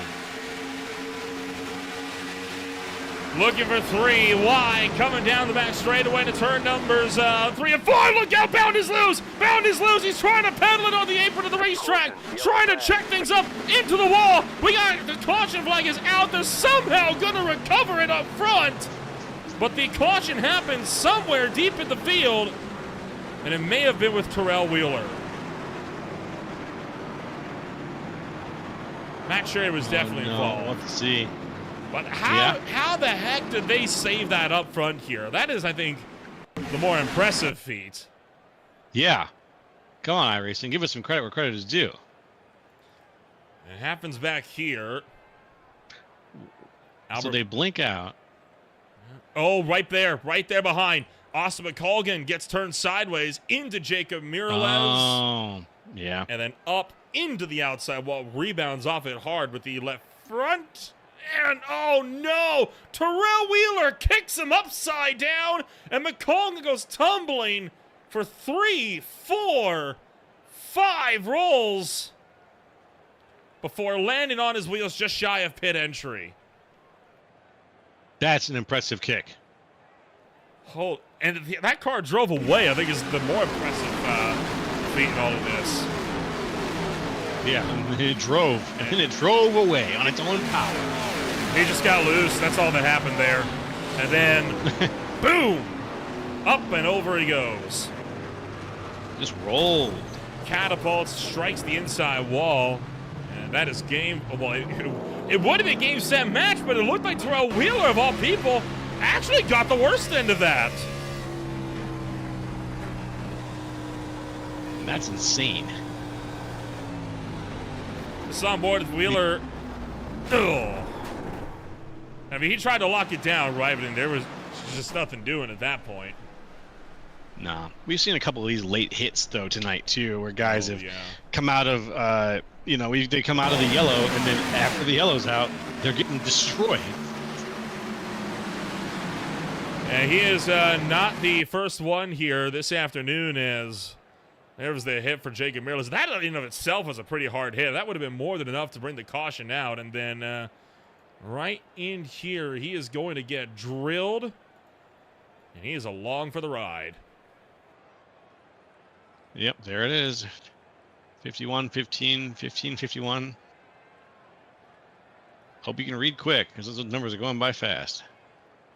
And that right there struck the inside wall. I'm not gonna lie, right around here, I thought it was gonna go over the fence and hit the Dollar General sign for a hot second there, or even the wheeling lights on the right-hand side.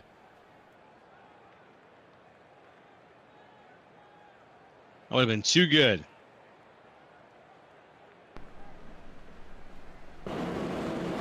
Well, field entering turn 2. As we've got 1 lap to green here once again this afternoon, and 7 laps the distance. And I got to be honest, I have a feeling like it's going to be a stop-start with this all the way to the end. You know what? Something in my gut tells me you're right, Nolan. You're so right. Let's see. Let's be willing to be proven wrong. Do I think I'll be proven wrong? No. But am I willing to be wrong? Oh, absolutely. Yes. Look, I can hope to be wrong. If you prepare for the worst, then at least you're not surprised. There you go. There you go. Exactly. You're on it. You got it. Exactly that. Well, another yellow flag will put this race dangerously close to overtime territory, as we will fight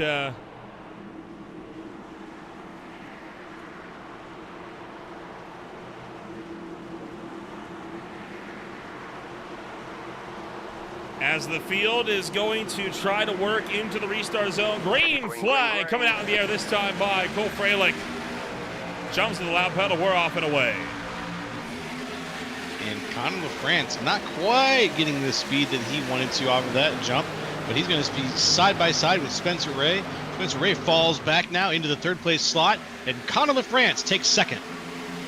Fanning out, 1 car's into the one behind. They're able to gather it up. Fraley still cruising around in the turn numbers 3 and 4. So is Cole Fraley. LaFrance trying to chase him down and close the gap. Trying to look for the outside. 6 laps to go. And LaFrance is right there challenging for the lead. Good on him. Good on him. Now let's just hope that he can be that competitor that Cole Freilich needs for the end of this race. Give us that side-by-side race for the finish, that photo finish that we're looking for.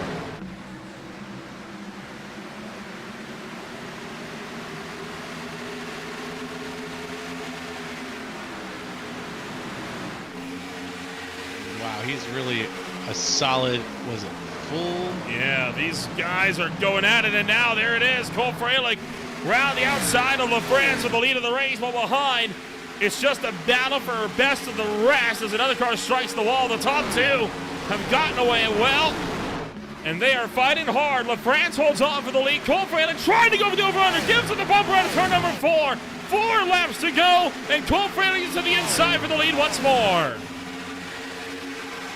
He's got it. He's got it by half a length. He's got it by a whole length now. Cole Freilich back in the lead of tonight's race, and it looks like Conor LaFrance is going to cycle things back just behind him, but nope. He's looking for the inside now. Oh, that is dirty right there. That is dirty, dirty, dirty. Cole Freilich, you can throw one block, you can't throw two. LaFrance will not take kindly to that as Cole Freilich runs down the front straightaway. LaFrance tries to look high again, coming into turn number 1. He's going to give him the squeeze now. Freilich on the outside, on the inside, excuse me, down to the line. He's just got a lot of track to use, but he can't use all of it here at Charlotte. Right now behind him, Conor LaFrance looking for a spot, scanning, looking, signaling for the inside. He's down in there right now. Is he going to be able to squeeze out the 15? Barely. Trying to get him. Oh, gives a little nudge to the left rear quarter panel. 2 laps to go now as we cross the start-finish line. Cole Freilich continues to hold on, trying to go for his 10th OMSRL win and his first at the Charlotte Motor Speedway as LaFrance is starting to fade. LaFrance falling back here. He's got one last shot, one more haymaker, uppercut, whatever he wants to throw. He's only going to have one chance to throw it, and he's going to have to do it here on the final lap of the race if he's going to attempt to take this away from Cole Freilich. Trying to close in as we take the white flag this time by. Only 1 lap left to go. Conor LaFrance trying to send her in deep into turn numbers 1 and 2. Looking to get whatever kind of speed he can muster. He's down to a 10th and a half. Cole Freilich, though, pulling clear by just a little bit as they come off at turn number 2 down the back straightaway. Does LaFrance have an answer in 3 and 4? Trying to send her in, trying to get him in turn 4, but he's not getting it close enough. Cole Freilich, 10th win of his OMSRL career, and his first at the Charlotte Motor Speedway. He takes the Spear Crest Digital 200. Wow, wow, wow. That was a hard-fought race. And you know what? We were proven wrong, my friend.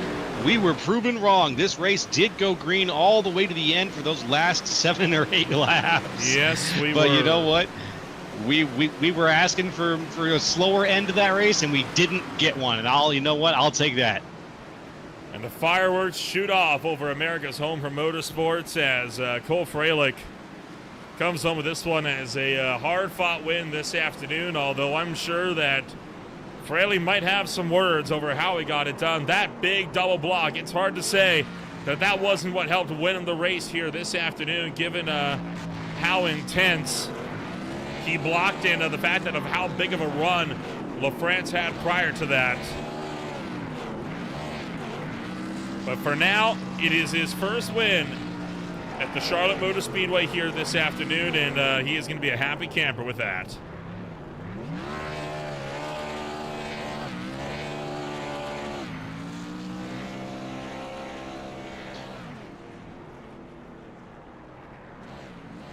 Okay, here we go, burning it down.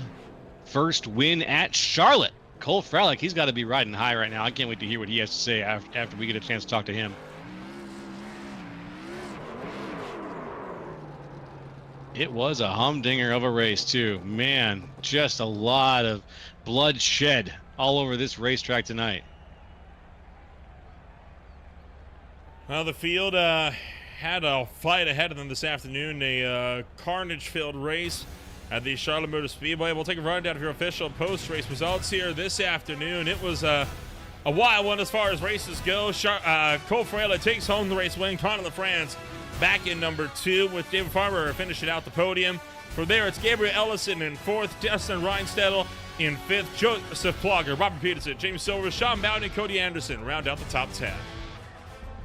Moving right along to 11, it's Matt Cherry, then Tyler Hurl, but Albert Williams, Spencer Ray, and Alex Healy in 15th. 16th, Stefan Purcell, then Sean Kaiser, Matt Grenier, Colton Hoffner, and Maxwell DeCroll in the 20th position. And moving on down to the field from there, it's going to be Justin Ray, Dylan Wilbers, Michael Garreau, Wes Weekend, Jacob Miralez, Austin McCall, Gabert Morton, Chase Wright, Justin Wilson, Hunter Thrower, rounding out the top 30. Wright finished one lap down. Wilson and Thrower both failed to finish race in action here this afternoon. And to finish things off, we had Brett Rucker in 31st, then Noah Swafford, Terrell Wheeler, Ryan Dingler, Jacob Noyes, and Tyler Hessling. And well, with that is going to close out racing action for us here this afternoon. Let's take a rundown and give a chit-chat here to the drivers that come home. Numbers 1, 2, and 3 at the end of the night. We'll look to kick things off first and foremost with Cole Freilich. It's a big night for you here today, Cole, because it is your 10th OMSRL win. You are only the 4th driver in league history to achieve double digits in the win column. Got to be a big night for you here this afternoon. I certainly had to earn it tonight. We completely butchered qualifying, and then I just had to kind of stay patient there getting through the field. But yeah, I mean, once I got up front, it was fun. I mean, that was, I don't know how many times I'm gonna have to race Connor this season, but he puts on a hell of a show every time he's near me. Well, let's kind of talk about what happened about 3 or 4 laps ago, right? I know some drivers might not take kindly to what could only really be described as mirror drive, right? A hard block to the inside, an equally hard one right back to the outside. Are you worried that might catch some flack from some of your competitors here after tonight? Really? Well, really, the funny part was the second block wasn't even intentional. That was just me trying to arc back out for the turn because I was trying to. The plan there was to get Connor low enough that he would stay there on the entry of the turn, and then he went back up with me. I was like, oh, okay. So I didn't really. I kind of misread what he was gonna do. So the second block was not fully intentional. First block definitely was. I wanted to just psych him out there, but. I mean, it's just the name of the game with how we've been racing. I mean, he's gonna match what I do, and I match what he does. So we race each other hard. So it's fun. Well, when we return, it's yet another 1.5 miles, and it'll be the last regular 1.5 miles until the end of October, right? It's Homestead Miami Speedway coming up in 2 weeks after the 1-week break for the update day. What's gonna be your strategy as we get set to roll into Miami once again? No, I mean, Homestead, it's very hit or miss for me. I've had a good run there. I had a championship get caused for me by that track about 2 or 3 months ago that set me on a downward slump through the summer months in all the leagues. But yeah, we're back up swinging, so maybe Homestead will continue the trend here. All right, well, we'll wish you the best of luck. We go racing once again. Congratulations on taking home number 1 this afternoon, and we'll see you in 2 weeks in Miami. All right, appreciate you boys broadcasting this. You guys put on a great show. That was Cole Freilich coming home here this afternoon, number 1 on the day. It is the driver that finished runner-up to him, Connor LaFrance, standing by with Joe LaCastro in number 2. Hey there, Connor LaFrance. How you doing after that race there? That was pretty good. I was feeling pretty fast there, but unfortunately we got P2, but it's whatever. You were looking pretty fast, too. We were kind of wondering there at the very end what was maybe in the tank, if you had something that you thought maybe you could get up to him, and it just looked like you had a little bit of trouble in the last couple of laps just nailing down that speed. What do you think might have held you back there? Was it just that Cole just had a better line, a better momentum? I mean, it was after a really long race, me and him were battling pretty hard, so I was just trying to really get back to him, and I just overdrove my stuff there. But with about like 30-ish to go with that second to last caution when I was leading, I was checking out. I was pulling away from mostly everybody. If it would have stayed green, I might have won it. Well, you know what? You managed to make it work for second place, which is pretty good. You've done good numbers before. I think this is you're still 16. This is your 16th race without a win, so you're not too far away compared to some of the other racers. But you were so close tonight to getting that pulled off. Are you looking forward to Homestead next week or next time that we go racing? Yeah, I'm looking forward to the next few tracks here. I've shown good long run pace at Richmond and Homestead and like that, so I'm just praying to God that we can get some green flag runs next week. That's what we're trying to do, my man. That's what we're trying to do. Well, we want to thank you for your run tonight, and good luck when we get you down to Homestead. Thank you, Joe. Thank you, Nolan. All right, that was Connor LaFrance, and I'm going to pass things back up to Nolan to talk to the third place finisher. It is David Farmer, the third driver and the third different team to come home here this afternoon. And David, this time you come home number 3. I know last season you took your first OMSRL win here at the Charlotte Motor Speedway. It was a pretty big day for you, but doubling up with 2 podiums at the same track in as many seasons, not a bad way to kick off your track record here at Charlotte. No, and Charlotte's usually one that I really struggle at, and my qualifying pace kind of showed that. But and it was a pretty even though I finished third, it was still a pretty bad race on my part from the team standpoint, and gave some of my teammates some fits that I didn't like to do, and but we'll turn around next race. Well, you had to dodge a lot of carnage here this afternoon. The caution count was certainly up there in terms of what was going on the racetrack. Quite a few pretty hefty licks that saw a few guys out of the race by the end. How were you able to go about and avoid all the mess and skate through to third? Yeah, it's such a blur right now. This track is you got to be on it the whole time. And it's a fun track. At one time, I think I was down 2 laps to the lead pack, and got a couple of lucky dogs and got back on the lead lap. But man, it was tough. It was a lot of times it was like dodging landmines out there. These the guys, they all race hard. I enjoy racing hard against everybody, but I think there's a certain few of us that would like to see it kind of clean up a little bit and get some green flag runs, and let's really put the tires to the test. Well, 2 weeks from now, it's going to be Homestead Miami Speedway for race number 9. What is going to be the game plan as we swing back to the Sunshine State for the second and final time this season? I'll probably get some practice in next week instead of racing, and obviously since we're off. But man, it's going to be a tough one. Usually that track and these cars, you burn those back tires up pretty quick, and then it's just a game of throttle control. And so it should be a fun one. Definitely fun to watch. Hopefully it's a little bit cleaner race, but I think overall it'll be a good run with everybody. Pretty excited about that one. All right, well, we'll see you once again when we go racing down south. Congratulations on taking home another one, and we'll see you next time around. Thanks. David Farmer comes home number 3 this afternoon, and Joe, that's going to take us to the end of racing action here this afternoon. A hard-fought race for several drivers here this afternoon, and this race, one to forget for some, but I'm sure for others, no complaints, as they're going to be looking set to try and I'll do it all over again. But when we go racing next, it's going to be at Homestead Miami Speedway, right? I mean, there's a lot of action still yet to come as we get set to go racing once again down to the Sunshine State. 1 week break in the middle of that. Do you reckon drivers are going to come back rested and a bit more tame, or is it going to be just as intense as it was when we left here tonight?